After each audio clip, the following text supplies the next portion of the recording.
ζωή. Ησύχασε λοιπόν. Τίποτα δεν πρόκειται να πάρουμε.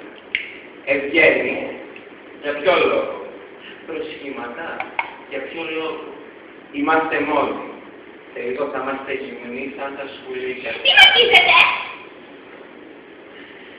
Σαν τα σκουλίκια. Σας είχα προειδοποιήσει. Δεν σας ζήτησα τίποτα άλλο. Πολύ λίγη γαλήνη και λίγη σιωπή. Είχα βάλει τα δάχτυλα μες στα αυτιά μου. Μιλούσε ο Γκομές, όρθιος, ανάμεσα στα τραπέζια. Και όλοι οι συνάδελφοι ακούγανε. Όλοι με τα μπουκάμια. Προσπαθούσα να καταλάβω τι λέγανε, μα μου ήταν δύσκολο. Τα γεγονότα στην εκεί περνάνε πολύ γρήγορα. Δεν μπορούσατε να το πάσετε. Τώρα πάει πια. Δεν μιλάει.